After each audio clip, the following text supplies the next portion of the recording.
тусмаа Монгол улсын ард иргэд Монгол улс орны өмнө тулгамдж байгаа эдийн засгийн гүн хямрал хүндрэлийг үед өөрийн эр зориг гаргаж улс орныхоо төлөө гаргаж байгаа энэ өөрийн хүсэлтийг бол хүлээж авах зүйтэй гэж үзсэн. Тийм учраас улсын хурал дахь намын бүлэг холбоо хууль хэмжээний дагуу гэж бодож байна. Ингээд улсын хурлын төрийн байгуулалтын банкаараа улсын хурлын нэгдсэн чуулган өнөөдөр хурлаж асуудлыг хилцэх байхаа гэж бодож байгаа. Улсын хурал дахь Монгол Ардын намын бүлэг одоо зарлагдаад байна. Одоо бүлэг дээр удирдах сүрдийн шийдвэрийг, улс төрийн шийдвэрийг танилцуулна. Улсад олон оронд орогт оронтод болж байгаа бол энэ бүс нутгад болж байгаа говьлотыг стратегтэй холбоотой нефтийн үнийн болон эрчим хүчний хямралууд энийг дагсан үн ханш маш одоо хүндрэлүүд бий болж энэ үед бол Монгол Улсын ерөнхий сайд хэлсэн. Би их орон ард түмнийхээ хэршийн төлөө энэ гацж байгаа янз бүрийн улс төрийн явуулга хийж байгаа хууль бус шаардлага тавьж байгаа энэ хүмүүсийг асуудал гэхээсээ илүү энэ улс орны өмнө тулгамдж байгаа юмыг толгоолж байгаа ерөнхий сайдын хувьд энэ шийдэл гарах нь зүйтэй гэж үзэж байгаагаа илэрхийлсэн. Тэрийг улсын хурал дахь намын бүлэгт одоо танилцуулж шийдвэр гаргуулна гэж бодож байна. За эхлээд энэ чинь Монгол улс хууль дүрмтэй. Ер нь бол аливаа юмд хууль дүрмийн хүрээнд явж явах хэрэгтэй аливаа асуудал.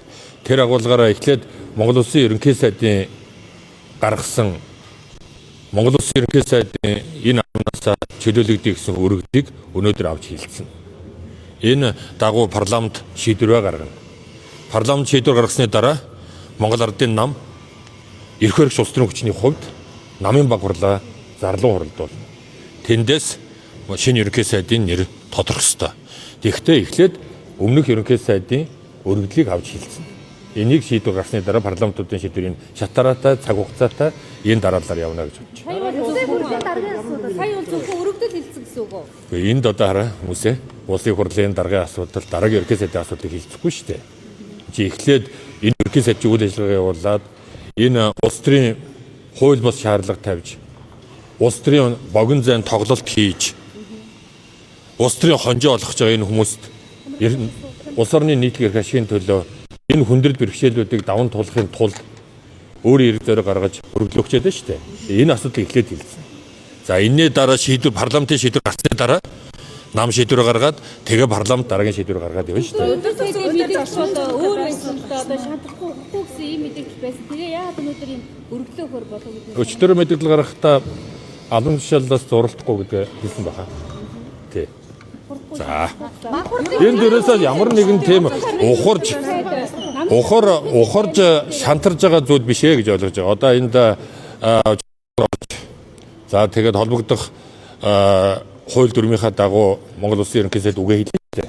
Тийм учраас энэ дээр ямар баримт байгаа, энэ нийгмийн эзэсхийн байдал ямар байгаа юм тийм ээ. За ер нь гадна дотн нөхцөл биднэрт ямар өгтөж ирж байгаа аюул байгаа дэлгэрэнгүй мэдүүлэг бас үлдсэн байгаа. Өчтөр бүлэг дээр ярьсан, өнөөдөр Арсланы бүлэг дээр ярьж байна.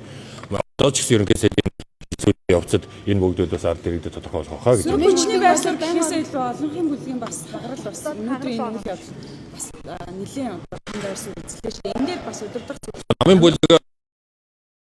намын бүлгийн гишүүдэд намын гаргаж байгаа шийдвэрийг нэгдсэн санал нэгтэйгээр дэмжиж аливаа асуудалд ийм гаргаж товын саналаар дэмжигдсэн. Сая өдөрцөн үйл дээр ийм тогтоод бас батлагдсан. Нам ямар бодлоготой вэ?